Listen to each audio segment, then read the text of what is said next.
Complications of wound healing. It includes dehiscence, evisceration, hemorrhage, adhesion, infection, herniation, fistula formation, suture complication, hypertrophic scar, keloids, malignant changes. The first complication is dehiscence. Dehiscence means it is the separation and disruption of previously joined wound edges. It usually occurs when a primary healing site bursts open. And there are three possible reasons for this dehiscence. The first one is infection, second one is granulation tissue formation defect, and third one is obese individual. In infection, that leads to inflammatory response and that cause wound edges open. Next one, granulation tissue. Granulation tissue may not be very strong to hold these wound edges. That's why it may be rupture. And third one, obese individual. This obese individual, they are high risk for dehiscence because adipose tissue that interfere with the healing. So that is the dehiscence. Dehiscence means separation and disruption of previously joined wound edges. Next one, evisceration. Evisceration occurs when a wound edge separates to the extent that intestine protruded through the wound. So evisceration means there will be protrusion of the intestine through the wound. Next one, bleeding. Bleeding or hemorrhage that may occur as a complication of wound healing process. Next one, adhesion. Adhesion are bands of scar tissue between or around organs. Adhesions may occur in the abdominal cavity or between the lung and the pleura. Adhesions in the abdomen may cause intestine obstruction. So adhesions means it is a bands of scar tissue between or around the organs that may interfere with the function of that organ. Next one, infection. Infection may be occurs due to the presence of microorganism and also may be due to defective wound care or may be due to risk factors such as DEM, renal failure, etc. Next one, herniation. Herniation means due to the weakening of abdominal wall, the intestine is protruded out. That is known as the hernia. Usually in wound healing, there may be chance for incisional hernia.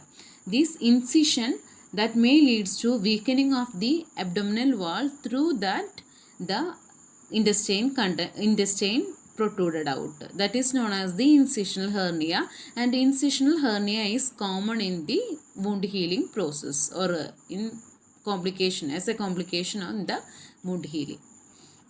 Next one, fistula formation. Fistula means it is a abnormal connection between the area or between the organ, and here in the wound healing, fistula means there will be abnormal connection between the area. There may be fluid may be leaked out through this fistula. Next one, suture complications. Suture complications means a defective suture that may leads to wound rupture, and the suture may be rupture that may leads to wound rupture. So if defective suturing is done, there may be chance for the wound rupture, and also there may be chance for the inflammatory response. Next one, hypertrophic scar. Hypertrophic scar is inappropriately large, red, raised and hard tissue, and it remains confined to the wound edges and regress in time. So hypertrophic scar means it is inappropriately large, red and raised hard mass or hard tissue that formed in the wound edges, and it may subside in time.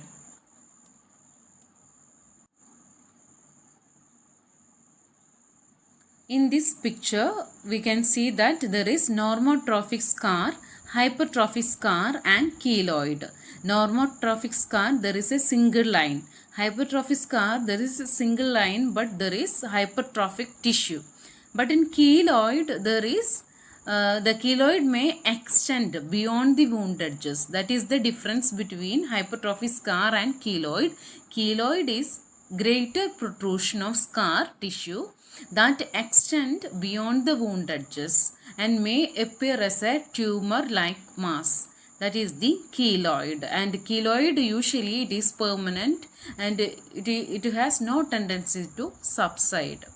So that is regarding the hypertrophic scar and keloid. Hypertrophic scar that confined to the wound edges, but in keloid that extend beyond the wound edges and appear as a tumor-like mass, and it will not be subside.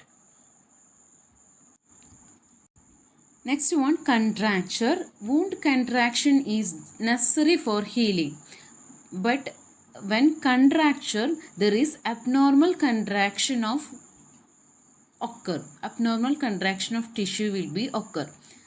So that leads to shortening of muscles or scar that results in excess fibrous tissue formation, and that leads to defective functioning of that joint or that area. So contracture means this process become or healing process become abnormal when there is excessive contraction resulting in deformity, that is known as the contracture. Here there will be shortening of muscle or scar tissue resulting from excessive fibrous tissue formation, and this leads to the defective functioning of that area. Especially the contractures occurs in the joint and it is common in burn patient. So contracture is common in burn patient, and this is mainly due to abnormal contraction, and that leads to shortening of the muscles or the fibrous tissue, excess fibrous tissue formation. That leads to excess fibrous tissue formation. So that is regarding the contracture. Next one, malignant changes. Malignant changes means there may be chance for the cancerous changes due to the frequent wound that may cause malignant changes. For example, if the wound is present in the mouth due to disrupted teeth, and this persistent wound that may cause the hypertrophic changes in the tissue and gradually may leads to malignant process. So that is the complications of wound healing.